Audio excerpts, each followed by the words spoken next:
boa tarde. Obrigado pela presença de todos. E hoje é o primeiro encontro do seminário Cartas Abertas, que vai acontecer durante todo o mês de agosto para a exposição. E o primeiro encontro a gente chamou de projeto, para discutir um pouco a importância, mas também as limitações do projeto enquanto ferramenta de construção da cidade.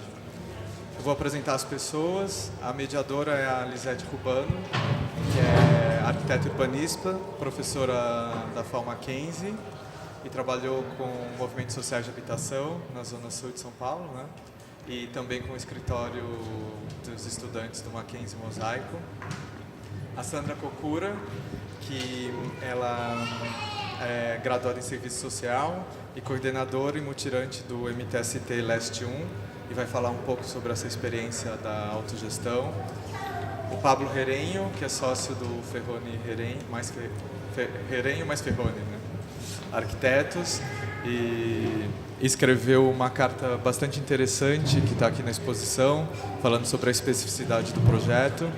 O Marcos Boldarini, que é sócio do Boldarini Arquitetos, que tem se destacado na produção de habitação social e urbanização de ocupações.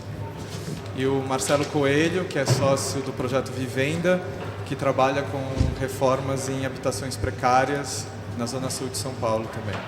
Eu vou passar já a palavra para a Lisete e ela vai fazer uma introdução e começar. Alô? Bom, boa tarde. A primeira coisa que eu queria dizer é que é um grande prazer estar aqui, não é? O convite do Bruno e do Fernando é um convite muito caro, porque de repente ter 4 encontros, não é? Acho esse tema também muito legal, né? Chamar esses nossos bate-papos de encontros. E o primeiro ser projeto, depois da exposição de 52 cartas que de alguma maneira tangenciam o tema do projeto. Me parece muito oportuno e para a gente é um grande, grande prazer, né? Eu estou dizendo para a gente porque cada um de nós, né, tangencia essa ideia do projeto de N jeitos, e eu acho que para vocês, né, a gente vai tentar sempre fazer uma conversa muito aberta, não específica a áreas do conhecimento, mas a gente não tem muito como não falar do que faz, né, e de como pensa a dimensão do projeto, mas, na verdade, o projeto é uma questão muito mais ampla do que ligado a qualquer disciplina, né? O projeto não é um tema de uma disciplina, né? O projeto é o tema da sociedade, né? Como é que a gente se estrutura para pensar como a gente vive junto, não é? Esse é o nosso grande projeto. E como a gente tem, de alguma maneira, levado esse desejo, né, quase uma utopia, adiante. Né? Cada um com seus instrumentos, cada um com a sua forma de participação política e tal. Isso é o projeto, né? De como, de fato, a gente consegue, em diferentes instâncias, né, da nossa inserção no mundo, viabilizar uma dimensão de projeto, né, que é uma dimensão prospectiva, mas também é uma dimensão de realidade, né, de tangenciar a realidade. Eu acho que todos nós temos já essa consciência, né, de que projeto também é ler com precisão e cuidado aquilo que a realidade nos informa.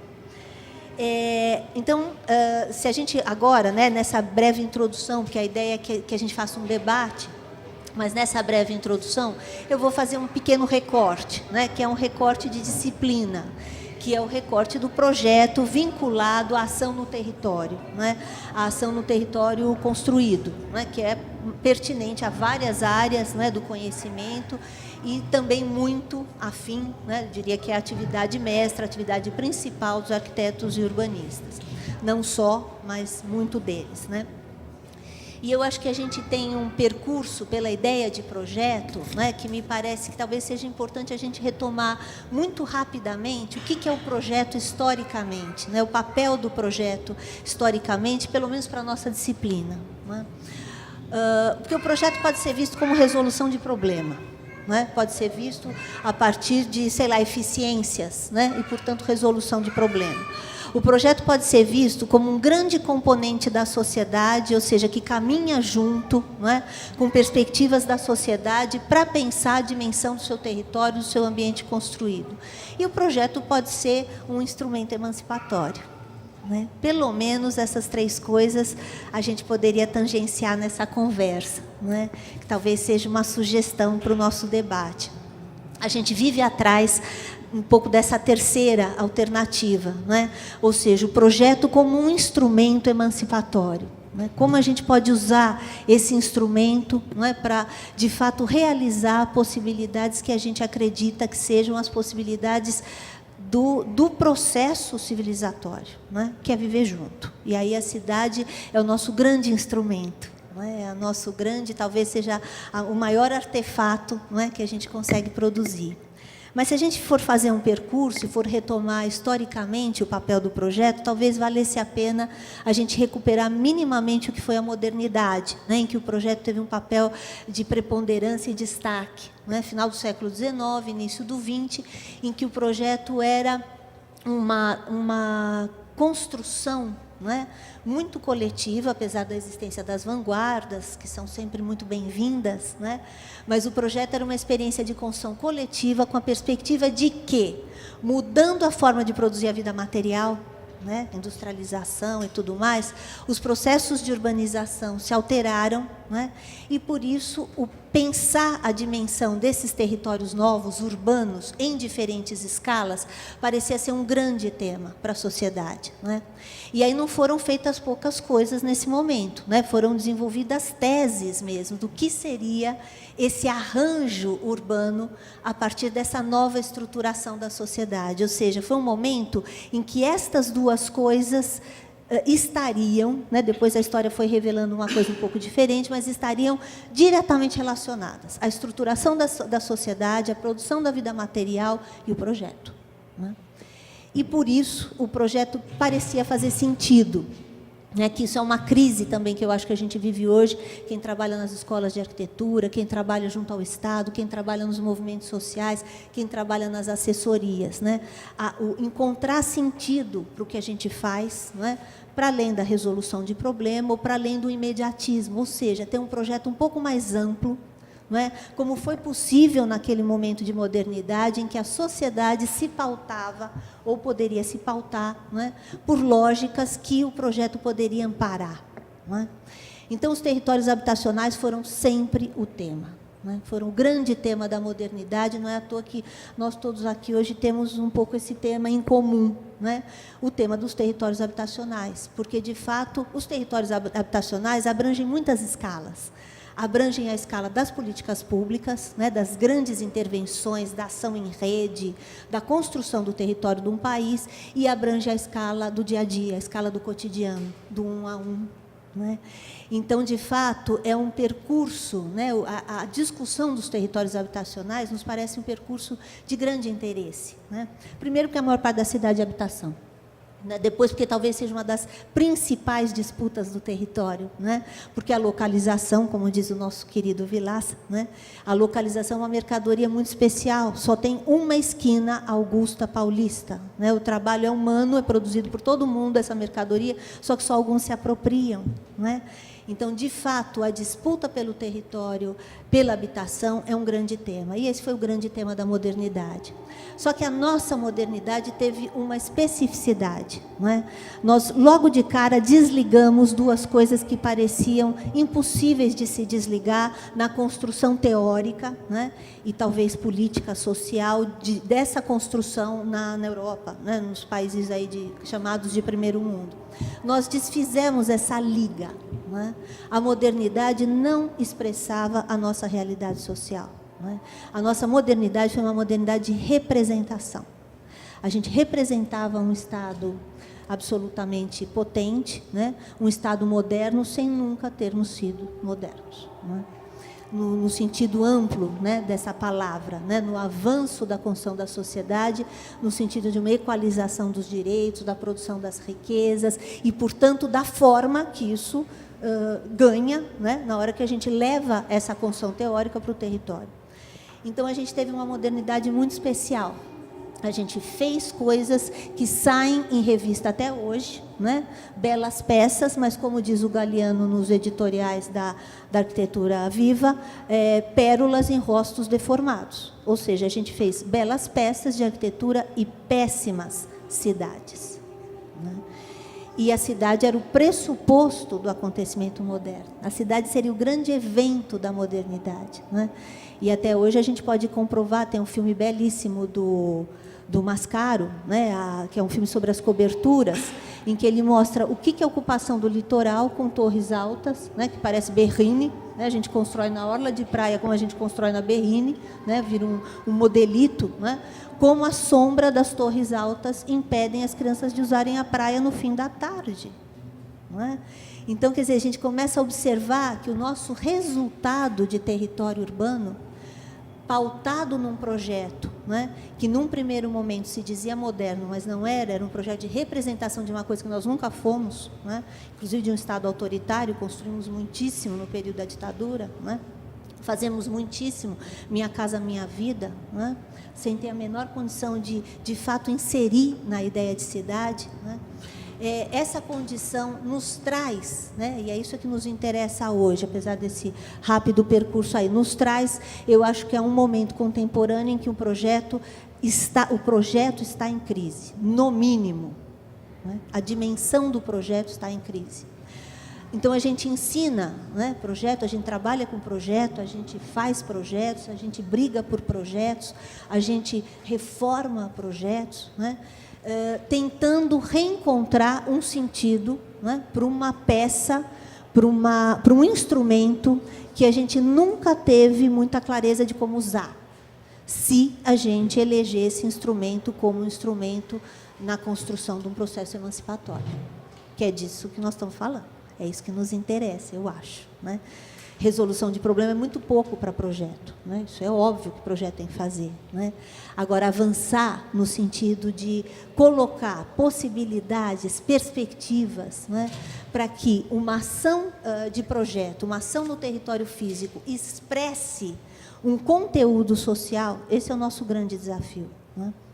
Só resgatando de novo, rapidamente, para dar um exemplo e não ficar tão abstrato, né, isso que eu estou dizendo, uma experiência, por exemplo, no pós-guerra na Holanda, né, que foi inteiramente destruída sem nunca ter desejado participar daquela guerra, né, quando começa a se reconstruir, os estados são fortes e decididos, né, em relação a usar o projeto para reconstruir a vida e as dinâmicas dos seus territórios, e começam a fazer o mais do mesmo, né, aquelas lógicas da Carta de Atenas, em que os edifícios são repetitivos, né, as cidades esquartejadas e tudo mais. Vem lá o Van Eyck, né, que é uma dessas lideranças e vanguardas da discussão do papel do projeto, e vai dizer como atribuir uma forma ou uma contraforma a uma sociedade sem forma, que é a sociedade do pós-guerra.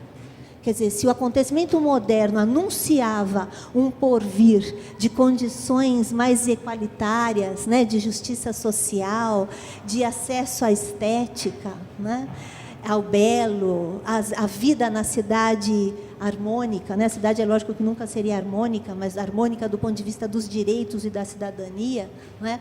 A guerra destruiu toda e qualquer utopia nesse sentido, né? Uma das guerras mais ferozes. E aí ele diz isso, ele faz essa pergunta, né? Como é que a gente vai atribuir uma contraforma a uma sociedade sem forma?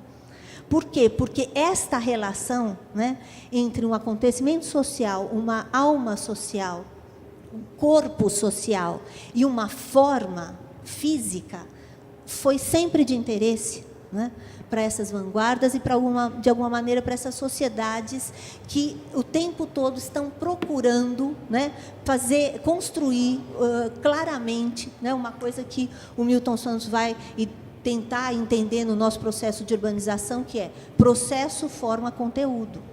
Não é? Ou seja, a forma, né, aquilo que a gente chama de espaço construído, vamos objetivar, né, faz parte, né, de um processo e tem que fazer algum sentido. E aí o Van Eyck, por conta disso, vai decidir que ele não vai trabalhar em habitação nesse momento, né, em que o Estado está criando habitação para as pessoas todas que estão sem abrigo, né? Ele vai fazer o parque de jogos. Ou seja, ele vai criar, ele vai inventar uma possibilidade de projeto, né? E os parques de jogos vão ser o momento mais gentil da cidade. E que, ao mesmo tempo, vão se contrapor àquilo que era o desterro da cidade, que era a área bombardeada, era a cicatriz, eram as marcas da guerra, né? As marcas da guerra viraram os parques de jogos. Ou seja, ele estava com a perspectiva de usar o projeto, e fez isso, que virou uma política pública, esses parques de jogos, né? Ele tinha a perspectiva de usar o projeto como um instrumento de reedição de uma sociedade que tinha perdido a forma, né? Ele apostou, nesse projeto, né? E eu acho que é essa questão que a gente se coloca aqui hoje, né?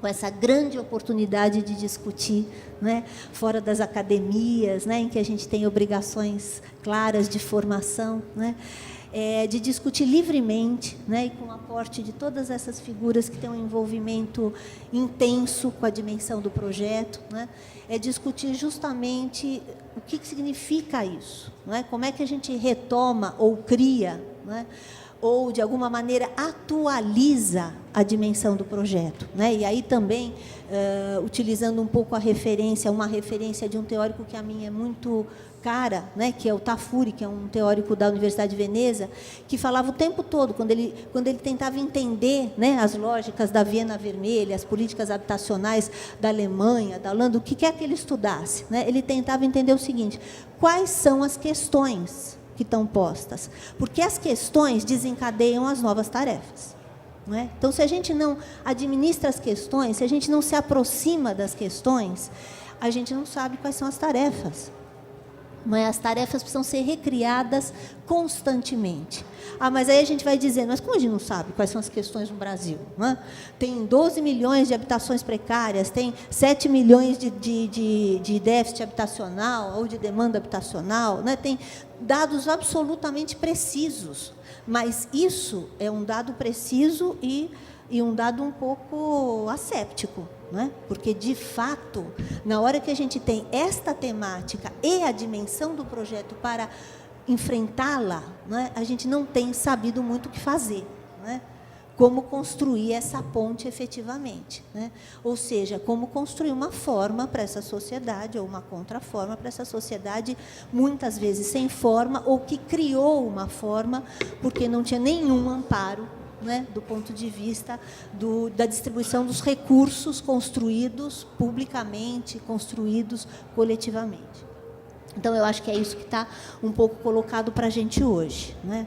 É isso que eu um pouco tenho como questão, né, para que a gente lance para os nossos parceiros de debate e para todo mundo que está aqui hoje, né?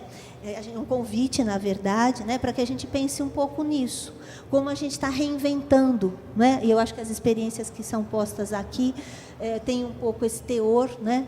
Como a gente está reinventando a dimensão do projeto, né? Que não é óbvia, a gente não sabe o que é para fazer, né? E principalmente porque a gente desaprendeu a ler, né? E aí eu gostaria também de destacar muito isso antes de fazer as pontes com os meus colegas. Eu acho que uma das coisas muito significativas hoje é a gente retomar como a gente lê a realidade, não é? Como a gente lê os processos que geram a nossa vida cotidiana e as nossas grandes questões metropolitanas, porque a gente tem um pouco essa vantagem, né? Porque a gente vive uma dimensão que quase ninguém no mundo vive, essa dimensão absolutamente metropolitana que nos é posta, né? E, ao mesmo tempo, a gente vive uma dimensão cotidiana, né? Se a gente for lembrar do Zimmel, ele vai dizer, olha, é a maior experiência que um ser humano pode ter, né? A vida nervosa na metrópole. Por quê? Porque ela coloca a reserva e a liberdade. São duas experiências únicas da metrópole. A reserva, porque você se protege da vida nervosa, e por isso é o ser mais livre que você pode imaginar, porque ninguém sabe de você, né? É esse anonimato metropolitano que nos interessa por demais, não é? E, ao mesmo tempo, uma visão um pouco regressiva, mas também uma certa visão que nos protege, que é a visão da comunidade, né? Então, como a gente não dá conta, né, desse arranjo metropolitano com essas abstrações todas, a gente se reúne em comunidades, né? E a comunidade é o nosso porto seguro. Então, como enfrentar tudo isso, né? Como a gente está lendo essas coisas todas, né? E por isso eu destacaria que eu acho que a gente tem trabalhado isso com um certo critério, uma certa intensidade nas universidades, que é cartografar essa realidade, né? Cartografar a realidade para além do que ela parece ser, não é? Do que ela nos mostra do ponto de vista da legislação, do que ela nos mostra do ponto de vista da materialidade, está abandonado, não está, né? E tentar entender como as pessoas atribuem sentido para os lugares, independente dos lugares serem bons, serem valiosos, né? Valiosos no sentido dessa ideia da vida pública, né? Então, essa questão de como a gente lê os processos sociais e como esses processos sociais se apresentam no território, me parece também que é uma temática significativa para pensar o projeto, né? Para pensar as tarefas para essas questões, né? Se a gente tiver como questão a casa burguesa, né? Se a gente tiver como questão o programa Ipsis Literis de cada equipamento, uma biblioteca tem que ser uma biblioteca, uma ciclofaixa tem que ser uma ciclofaixa. Uma biblioteca pode ser tanta coisa, ela pode se apresentar de tantos jeitos, né? As pessoas inventam bibliotecas, né? Então, se a gente não observar, né, que de fato existe uma potência que muito contribui, né, à dimensão do projeto, ou seja, se a gente não observar, lendo criteriosamente, Vida e Experiência do São Vito, o que foi aquilo, né? Todo mundo só olhava do lado de fora. Do lado de fora era uma estrutura falida, do lado de dentro era uma estrutura social, né? Então, eu acho que essas questões, né, que eu coloco, quer dizer, uma ausência de projeto no momento em que o projeto fez sentido na construção da modernidade. Nós tivemos, ao invés disso, um link entre sociedade e projeto, nós tivemos representação. Depois, ler, né, como as coisas acontecem de fato, para reconstruir os nossos desafios. Depois, quais são os instrumentais desses desafios?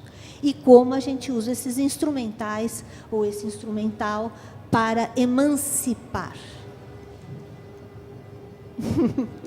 Esse é um pouco um preâmbulo, né, que eu gostaria de colocar para os colegas, e aí, para facilitar um pouco a vida de todo mundo, a gente fez umas conversas, né, o Fernando e eu, o Fernando foi me apontando um pouco com vocês, a conversa com vocês, as cartas, os interesses, os trabalhos, e a gente foi identificando, né, que cada uma das pessoas que está aqui hoje tem algum assunto que poderia tangenciar, claro, as pessoas vão escolher do que querem falar, né, obviamente, mas podia tangenciar algum assunto que me parece que poderia ser legal colocar também em pauta de discussão, né? O primeiro dos temas, me parece que é o tema da participação, ou seja, como se projeta junto, né?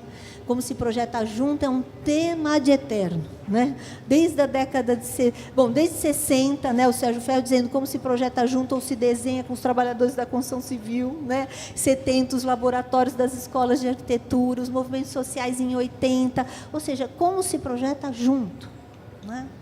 Esse me parece que é um tema que a nossa mesa aqui tem condição de pautar, né? Depois, a questão da especificidade do projeto, né, que o Pablo fala na carta com muita tranquilidade, com muita singeleza, né, de como a gente tem feito esforços adversos, né, usando a linguagem da repetição em lugares que não se repetem, né, em lugares que têm especificidades, e que justamente a especificidade é o que nos interessa, né? Esse pode ser um tema de projeto lindíssimo, é a provocação da carta dele, né? O Boldarini, que tem um processo de trabalho intenso, né, e já com muita coisa realizada, né, consegue falar um pouco além, né, do que é sentar na prancheta, desenhar coisas, implementar, enfrentar o duelo, né, questão ambiental, ocupação de manancial com habitação, tudo isso, e tentar entender como é que o projeto pode continuar, né, como projeto de experiência de vida junto. É disso que nós estamos falando o tempo todo. E o Marcelo, com uma experiência que, para mim, foi uma experiência reveladora, eu não conhecia, né? O Fernando apresentou, depois eu fui olhar no site, que é isso de você criar oportunidades de projeto, né? Onde, de fato, o projeto é quase desconhecido, porque as pessoas não têm acesso à informação, né, de que uma ação combinada, né, uma ação planejada pode viabilizar, de fato, né, materialmente, socialmente e tal, transformações potentes no dia a dia das pessoas, né? Então, eu acho que fazendo esses 4 ganchos, né, a gente convida os colegas aí a começar a propor questões, na verdade, é isso que a gente está fazendo hoje, né? E aí eu queria que vocês ficassem à vontade, porque parece que a gente tem uma projeção que ainda não está pronta. Então, talvez, se o Boldarini quisesse começar comentando um pouco. Alô? Bom, primeiro, boa tarde a todos. Agradecer aqui à galeria e aos curadores pela oportunidade de poder participar primeiro, com a possibilidade de tentar escrever uma carta ao prefeito, o que não é lá uma tarefa das mais tranquilas, né? Enfim, primeiro que você se dirige a uma autoridade, eu acho que nos tempos de hoje, talvez dentro da crise que a gente vem passando, essa é uma questão que merece uma atenção, né? Então você está falando com um cara eleito de uma das maiores cidades do mundo. A gente não sabe se essa carta chega esse ano. Chega esse ano à mão do prefeito ou não? Chega, então, depois das eleições. Bom, chega depois das eleições, enfim. Então, de qualquer maneira, é uma carta, e geralmente essas cartas, quase todas elas, tentando traduzir um pouco das apreensões ou das reflexões sobre as experiências individuais ou as experiências dos grupos a qual ela representa. Então, para nós não foi uma tarefa muito fácil, foi feita a várias mãos, inclusive, e foi feita a várias mãos, inclusive, do ponto de vista da compreensão de que o tema com o qual a gente trabalha, e é um pouco sob essa lógica que eu vou tentar falar depois da Lisete, são os projetos públicos, né? O escritório trabalha com projetos públicos já há 15 anos. Para quem não conhece, o Bodarini Arquitetos Associados tem essa questão colocada. Enfim, são os trabalhos que sempre nos apareceram, né? Não há nenhum problema com nenhum outro tipo de tema, mas é o assunto, enfim, ao qual temos nos debruçado há algum tempo e sobre o qual, enfim, as encomendas chegam, né? E aí, na medida em que a gente vai falar de projeto público, a gente está, no fundo, falando de cidade, né? Independente da escala, do tamanho ou não, a gente sempre vai estar falando de cidade e atuação sobre a cidade. E a atuação sobre a cidade, na questão da habitação na escala de São Paulo, primeiro que é lidar com números absolutamente assustadores, né? E lidar com um momento da cidade que pressupõe todo um processo que se construiu com políticas que não necessariamente deram conta de atender as demandas que talvez aqui entendamos como necessárias e adequadas, né? Então, talvez hoje São Paulo tenha, não sei se eu estou com os números corretos, a Margarete talvez possa me corrigir, mas a gente deve ter cerca de 1.600 favelas, entre loteamentos irregulares, cortiços e moradores em favela. A gente vai estar falando em algo em torno de 3 milhões de moradores. Então, a gente está lidando, do ponto de vista desse recorte, aí, com 30% mais ou menos da população. E a gente não está falando daquilo que é irregular, né? Eu tenho tentado superar um pouco essa questão de formal ou informal, né? Porque eu acho que o que a gente tem nessa cidade construída aí, ao longo dos anos, nessa somatória de experiências, adições, enfim, é que a gente tem uma cidade com diversos padrões de ocupação, né? Então, a questão de superar isso, uma reflexão interna do escritório, inclusive, essa questão de formal e informal, vem do ponto de vista do entendimento de que, na leitura daquilo que é o objeto sobre o qual trabalhamos, que é a cidade, o reconhecimento de que essa divisão, essa maneira apartada de identificá-los não colabora para a compreensão do entendimento de que são todos moradores da mesma cidade.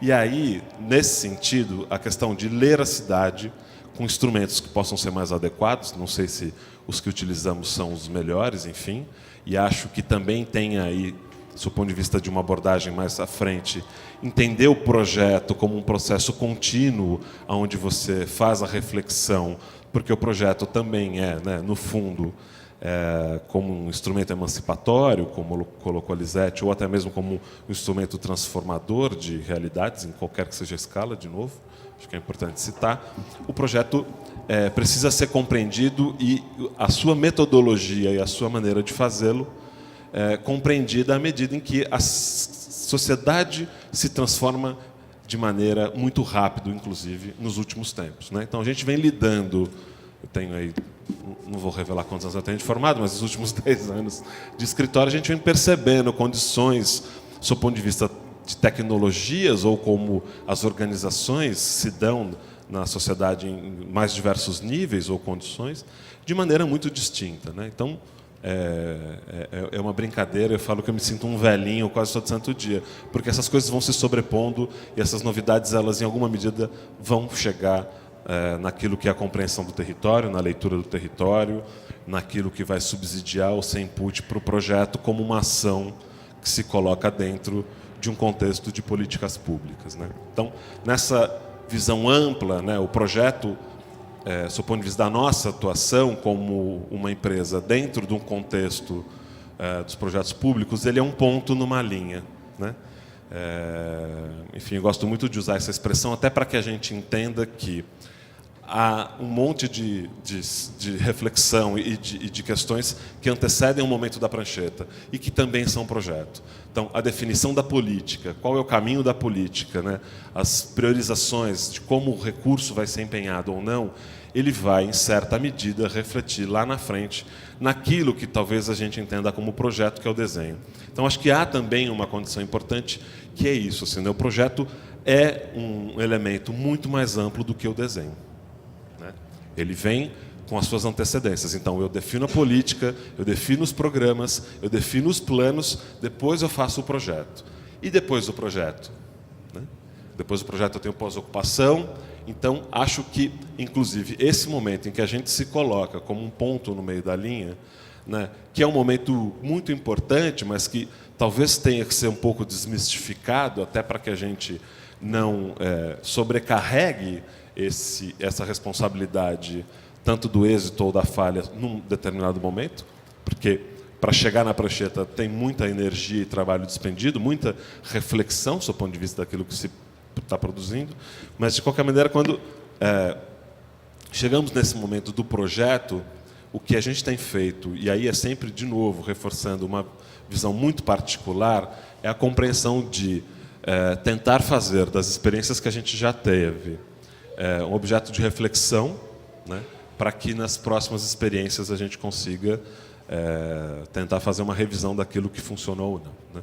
E aí talvez isso vá, em alguma medida, tangenciar aquilo que a gente pode chamar das especificidades do projeto, da compreensão das organizações sociais, da questão das morfologias, dos lugares, o que está constituído nessa cidade que já existe, né? Então, a gente está aqui o tempo inteiro falando do projeto sobre algo já existente, né? Lidando com essa condição de pré-existência, não só do seu ponto de vista físico, mas também do seu ponto de vista social.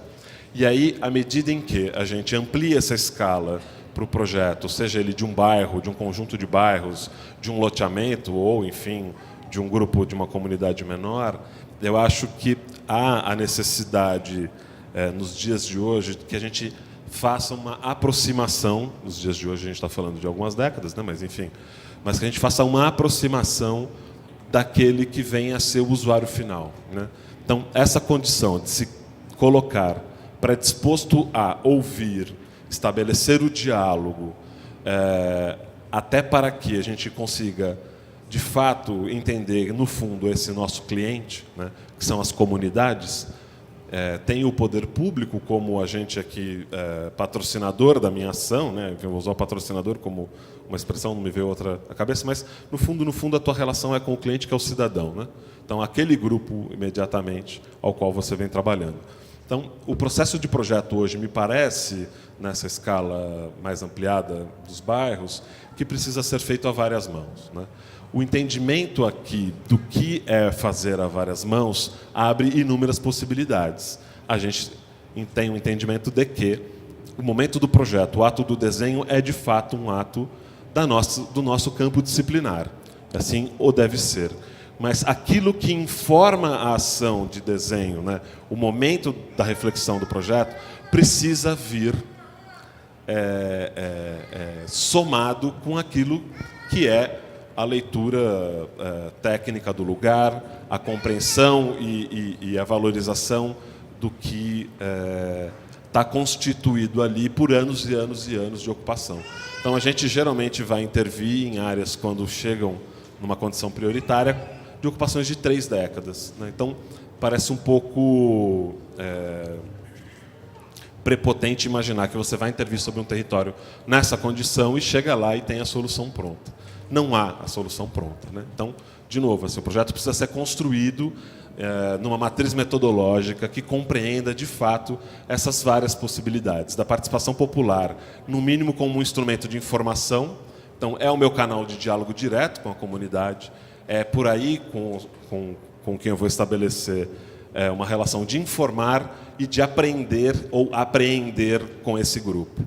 E acho que aí se estabelece uma relação importante, porque também cada um à sua maneira vai conseguir traduzir isso ou transcrever isso para documentos técnicos ou para, enfim, relatórios ou qualquer que seja a metodologia, né, o caminho. Então, penso e acho que falo aqui em nome do escritório, do ponto de vista do projeto, como esse instrumento, de fato, emancipatório, transformador, mas que se insere nesse conjunto social, nesse conjunto das políticas públicas e de uma realidade que precisa ser, de fato, compreendida. Acho que é muito oportuna a tua fala, Lisete, nesse sentido de que não dá mais para a gente, acredito eu que essa é uma ideia que já seja superada, de achar que a arquitetura se resolve no escritório ou que a arquitetura se resolve de maneira única, né? Uma pessoa olhando um lugar e achando que tem a solução para aquele local, né? Então, isso não quer dizer que a gente não deva compreender qual é o nosso papel, que é muito importante, né? Porque temos aí essa capacitação e não devemos nos eximir dessa responsabilidade, mas acredito que a maneira como o projeto deve ser desenvolvido não pode ser mais desse afastamento dos lugares ou desse afastamento da compreensão de como esses lugares funcionam, né? Por quê? Porque depois o projeto ele é quase como um pacto, ele é datado, né? A cidade continua após a tua passagem por ali. Então, por mais que os processos sejam longos, como a gente vem observando, uma década intervindo em um lugar, como, por exemplo, o Cantinho do Céu em área de manancial, aqui em São Paulo, na Billings, a gente vai deixar de contribuir com esses bairros em algum momento. E a vida segue ali. E aí a vida segue, e a gestão pública, né, o controle urbano, uma série de coisas que fazem com que a cidade funcione, se é que a gente vai conseguir, ao final do processo, considerar isso como um bairro da cidade, né, de fato, inserido com os direitos mínimos, infraestrutura, saneamento, etc., que a gente compreenda que o funcionamento da cidade não pode estar esquecido da decisão de projeto, né? Porque senão a cidade não funciona, porque senão aquilo que se pensa como um desenho distinto ou como uma alternativa de projeto que pode parecer ousada, ela vai ser excelente para publicação em revista, mas ela não corresponde com aquilo que é o funcionamento da cidade e com o que a ação do projeto pode mudar do ponto de vista do cotidiano das pessoas, que é o que talvez que nos interessa de fato. Então, acho que eu queria talvez ter me alongado demais, mas acredito que, para mim, a grande questão que a gente tem hoje no projeto, na escala da cidade, é compreender o projeto e os processos que o constituem. Então, acho que o processo é a condição mínima para que o projeto se coloque da maneira que entendamos como a mais adequada. Por enquanto, eu vou ficar por aqui. Boa tarde a todos e todas. Como foi falado, né, eu sou coordenadora de um dos projetos da Leste 1 e também coordenadora de um grupo de base, que eu vou dar uma explicaçãozinha rápida, se vocês entenderem a dimensão, porque não adianta eu mostrar o projeto sem entenderem como que se forma tudo isso. Tá. Eu não gosto disso, mas vamos lá. Então, eu só vou trazer um pouquinho do histórico, que eu fiz até tinha uma apresentação, mas para ser mais rápido, então eu vou fazer assim, eu fiz uma colinha, né? Então, é assim, a Leste 1, ele é um movimento de moradia que ela está aqui em São Paulo desde 87, né? Até hoje, nós temos conquistados 4.343 moradias, onde tem pessoas já vivendo nesses locais, né? Atualmente, nós temos 34 grupos de origem. Então, o que são esses grupos de origem? As famílias nós estamos agora fazendo inscrições para as famílias que não têm moradia, que não pode ter nenhum, ou não teve, quer dizer, pode ter tido na Coab, vendeu, que acontece isso, essa pessoa não pode se inscrever. Realmente, ela não pode ter moradia. Então, nós fazemos inscrições de 2 em 2 meses. Normalmente, nós temos cerca de 600 famílias que fazem as inscrições. né? Então, tem um dia específico, um horário, a gente entrega a senha, a gente já tem avisado as famílias que não precisam dormir, tem gente que vai lá de madrugada dormir nas filas, porque querem e sabe que o nosso movimento é um movimento muito organizado, muito transparente. Então, as famílias vão, se inscrevem e depois elas mesmas escolhem qual o grupo de origem mais próximo que elas querem participar, mais próximo da sua residência. E nós temos reuniões nesses grupos de origem de 15 em 15 dias e cada um tem um coordenador. E ali a gente faz um trabalho com essas famílias de politização, de mostrando como, por exemplo, como as pessoas conseguem ir para um projeto, tá? Entre essa transição entre um grupo de origem até o projeto. Então, por participação política e por pontuação. Não tem sorteio. As pessoas vão participando e cada ato, cada curso, cada reunião que ela vai ganhando pontos. E o grupo também dela vai ganhando pontos. Atualmente, nós estamos com um projeto de José Maria Amaral. São dois empreendimentos num terreno só, na cidade de Tiradentes. Chama-se José Maria Amaral e Florestan Fernandes, que são 386 moradias construídas em autogestão com mão de obra mutirante. Estamos com, também, que já foi contratado, um terreno no Parque São Rafael, que vai ser dividido em 3 empreendimentos, 700 famílias.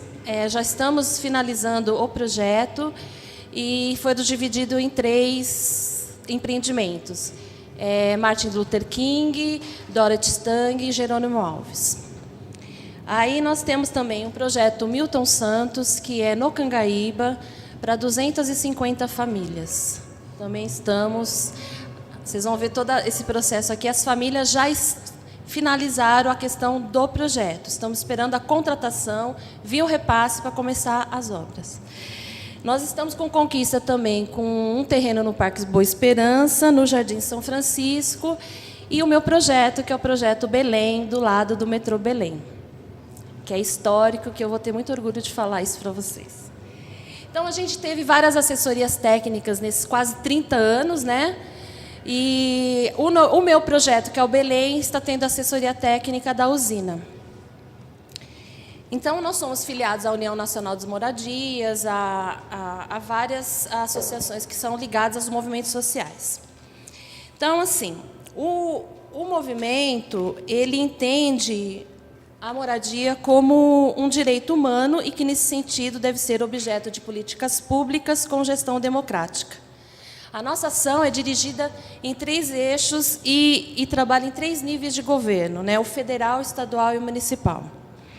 E a gente vai na linha da busca de uma construção de uma política urbana e habitacional com participação popular, participação no orçamento e destinação de recursos para programas habitacionais autogestionários.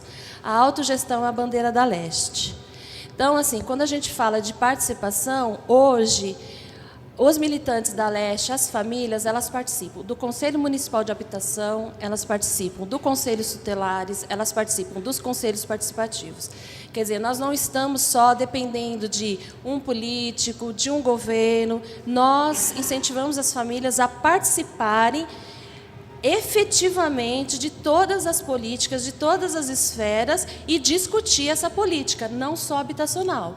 As nossas famílias, elas lutam por tudo, né? Seja acesso à educação de qualidade, acesso ao transporte público, ao saneamento, tanto que quando eu mostrar para vocês, nós não discutimos só o nosso projeto interno, mas o entorno, porque a gente tem que dialogar com todas as políticas públicas que estão relacionadas à vida de cada uma das famílias, né?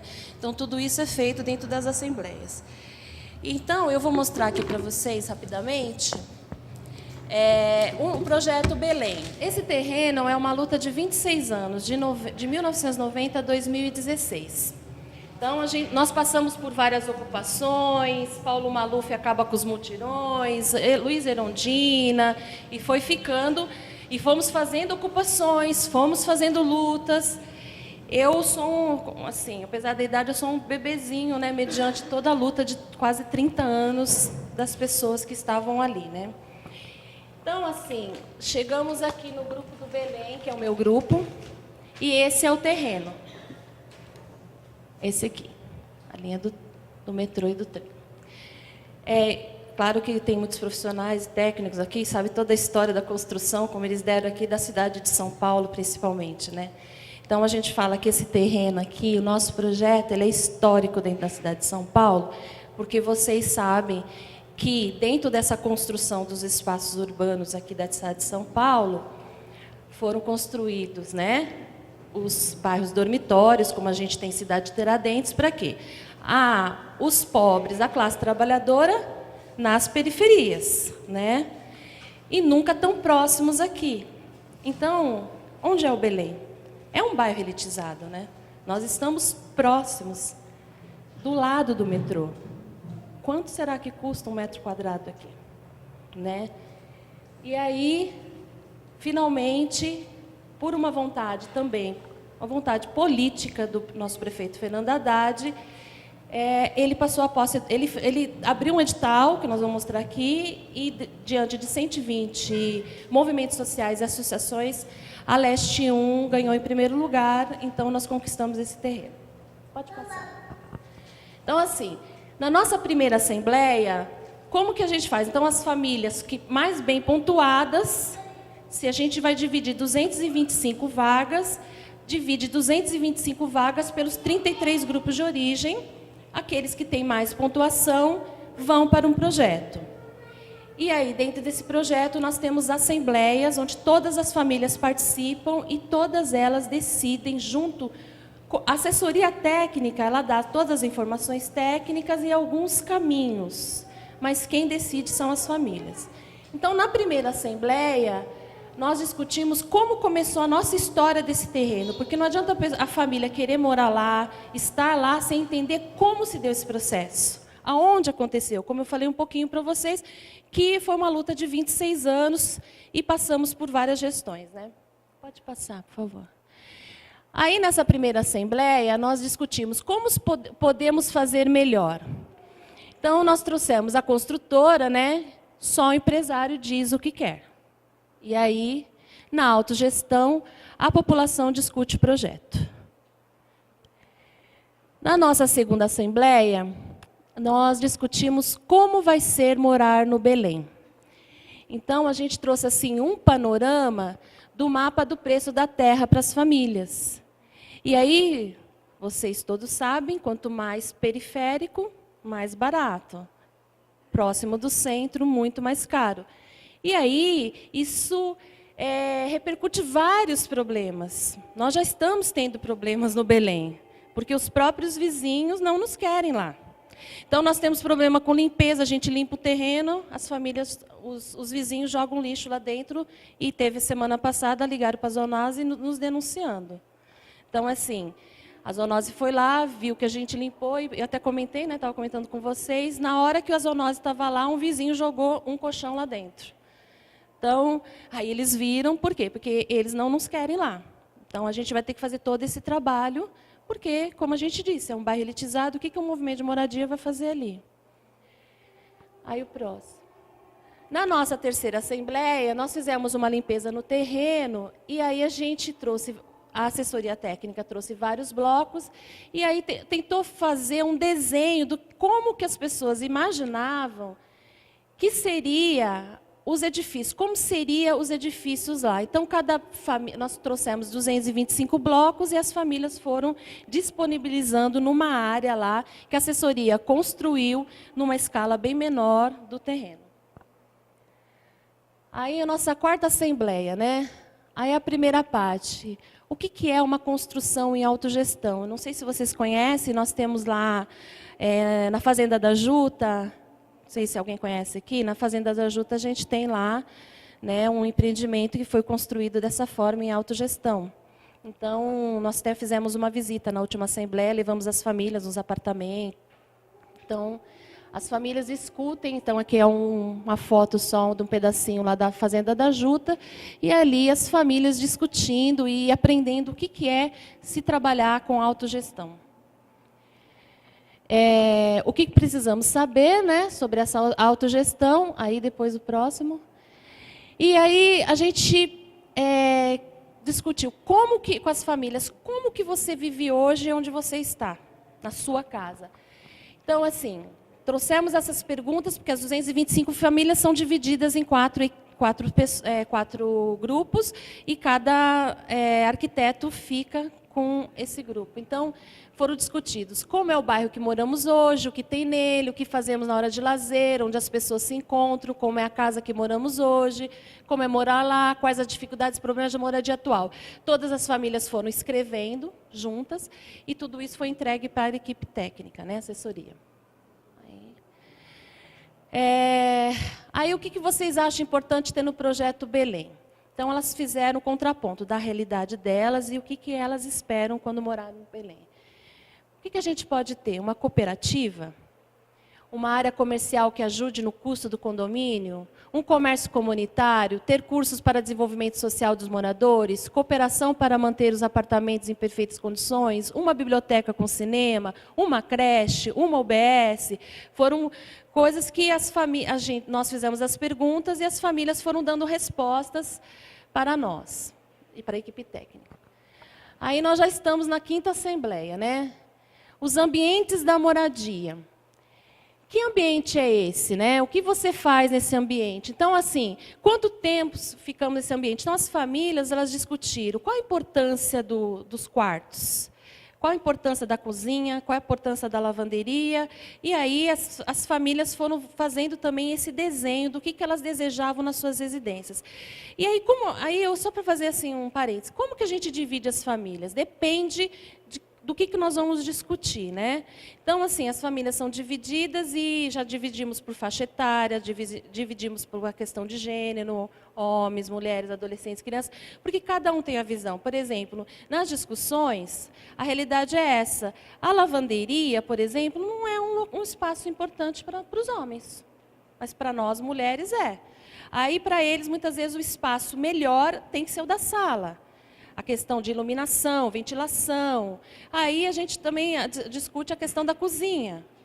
Para nós, a maioria das mulheres passa mais tempo na cozinha, né? Não deveria, mas é esse o espaço que muitas vezes... E aí os homens muitas vezes não pensam em algumas coisas. Por que a gente precisa o local para secar melhor a roupa, a ventilação disso tem que ser, a janela tem que ser virada para onde. Então é legal dividir nesses momentos a questão de gênero, porque a gente faz essa discussão depois na Assembleia, né?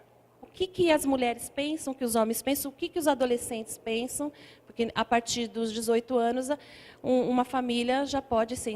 A partir dos 16 anos já pode se inscrever, mas para ir para um projeto a partir dos 18. Então, nós temos adolescentes com 18 anos que já estão no projeto.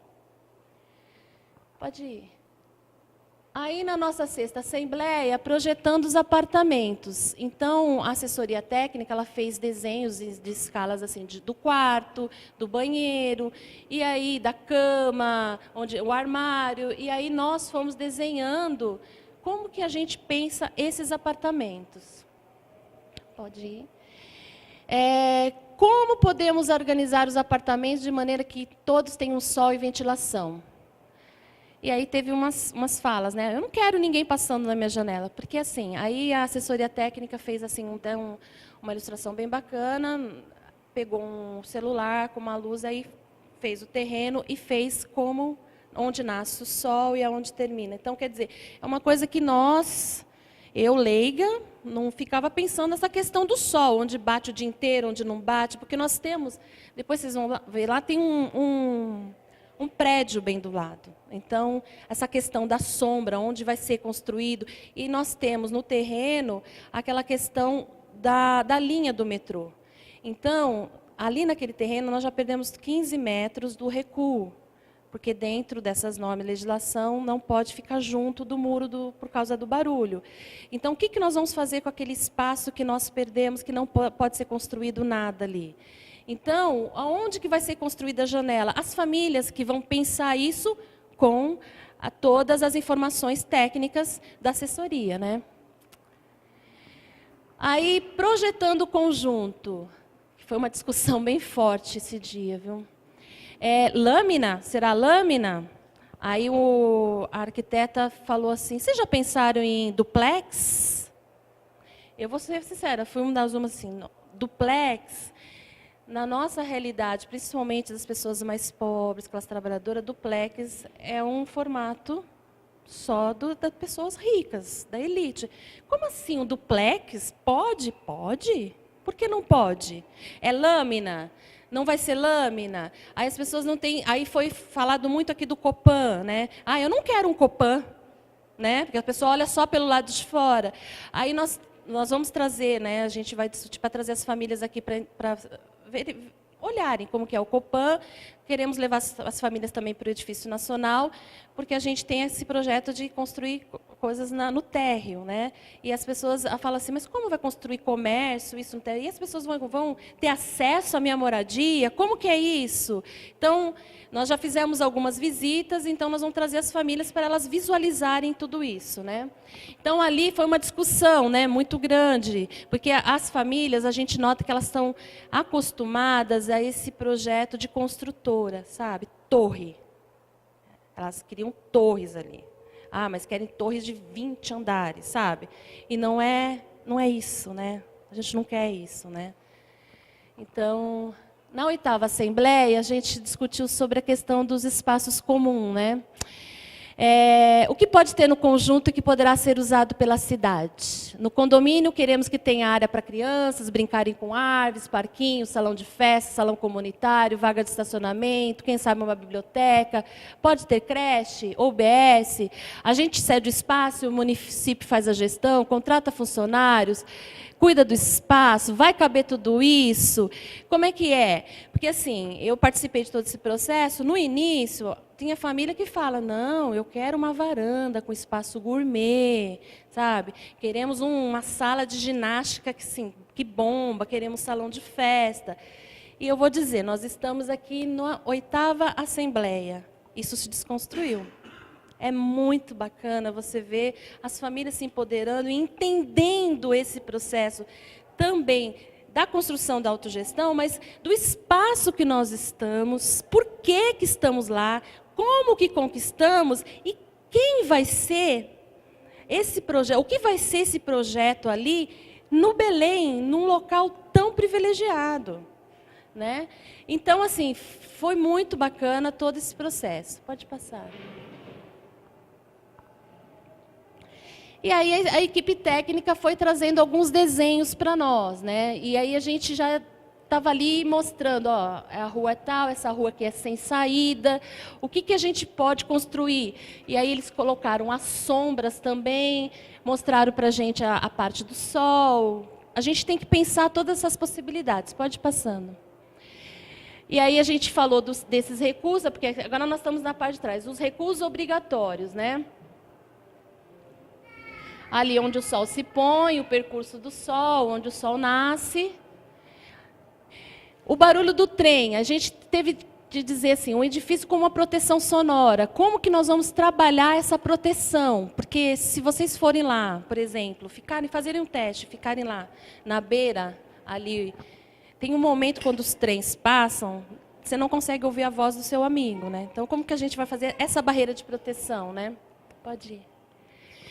Aí, aqui, a assessoria técnica já estava trazendo algumas ideias para a gente, né, de como que poderiam ser os elevadores, né, até quantos apartamentos. Aí tem essa questão que a gente discute, que eles trazem para a gente, as saídas, as escadas de saída, de emergência, que tem que ter aquela porta, corta-fogo. Então, eles vão desenhando para a gente, mediante aquilo que a gente já pensou do projeto.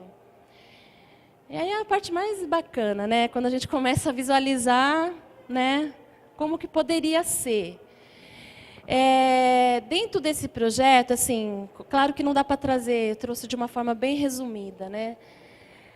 Hoje a sede da Leste, ela se encontra na Fazenda da Juta, num escritório muito pequenininho de um terreno que já foi uma conquista lá e que a gente tem creche, tudo. Então é muito pequenininho. E aí, dentro de todas essas discussões, as famílias decidiram que a sede da Leste vai ser ali naquele cantinho ali, onde fica beirando um edifício que tem na lateral.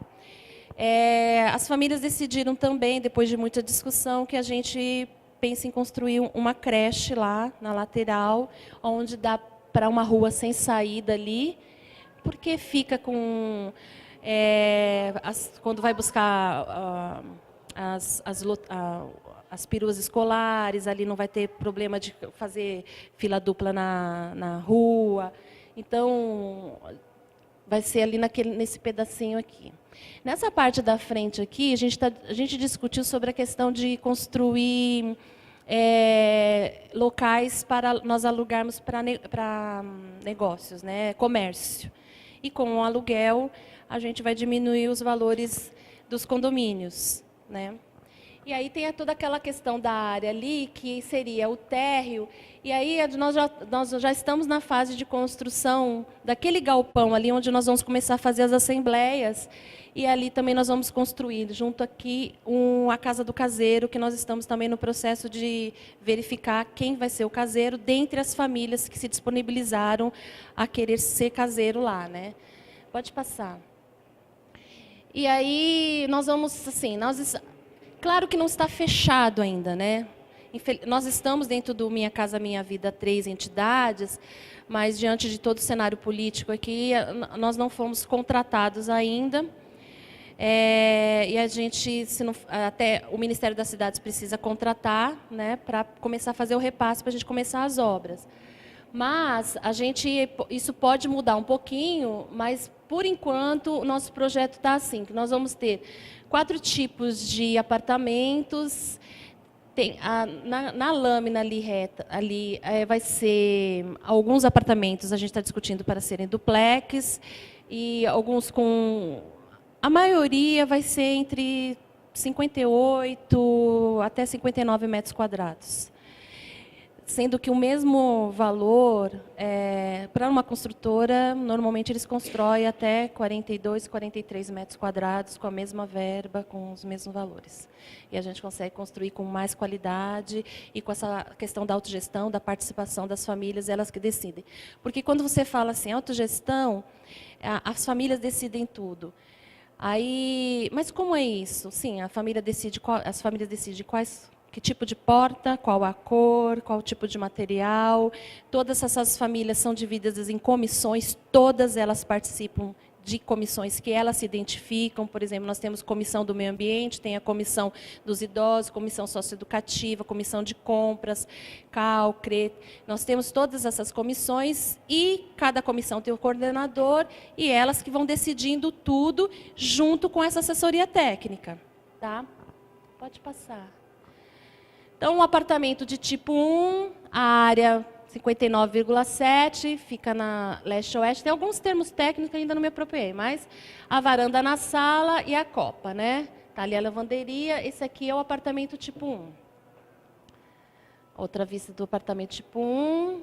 E a possibilidade desse apartamento tipo 1 ser também transformado com 3 dormitórios, porque a gente sabe que tem famílias que têm mais filhos, né? Então, tá. O tipo 2, a área também 59,2, ela não terá uma varanda, mas a sala será mais ampla e mais a cozinha, né? Pode passar. E a possibilidade de 3 dormitórios também. A tipo 3, 59,2, varanda nos quartos, lavandaria na varanda, e ali está à disposição deles. Apartamento tipo 4, área 61 metros quadrados, né? A varanda na sala, e ali está à disposição que as famílias que foram decidindo. Essa aí é a implantação dos acessos, né?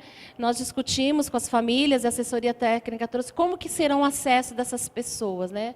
Então, aqui a gente tem a Rua Toledo Barbosa, a linha do metrô, essa aqui é a Álvaro Guimarães, uma coisa assim, agora não lembro. Então, assim, as pessoas saem do metrô, o primeiro acesso vai ser ali. Aqui a gente pensou em ser a sede da Leste, aqui o comércio, e terá um outro acesso ali, e esse espaço aqui será a creche. No recuo que nós perdemos, nós conversamos com as famílias e foi decidido construir vagas de estacionamento, e aí seria para 1/3, quer dizer, para cada 3 apartamentos, uma vaga. Aí, como que será discutido isso, né? Então, foi decidido que as vagas serão do condomínio e não dos proprietários.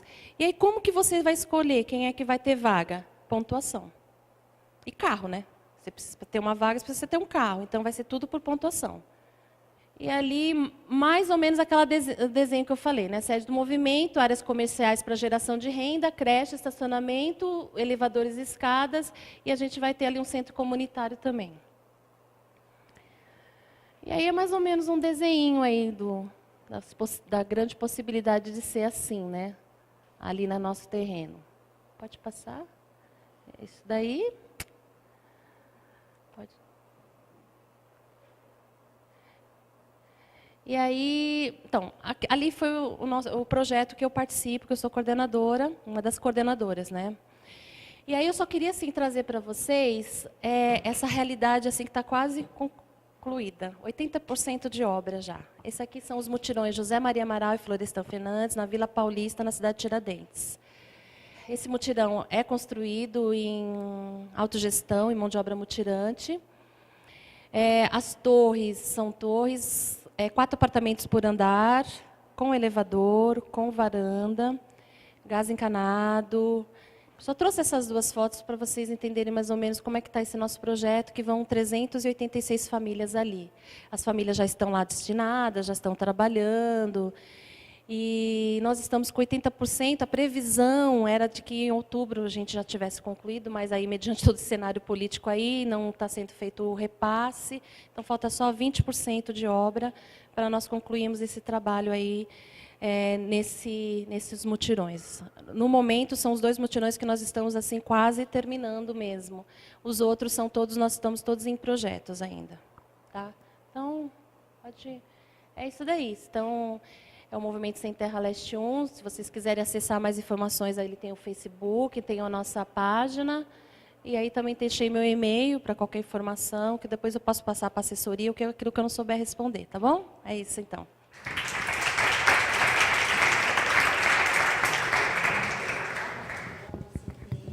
Mostrado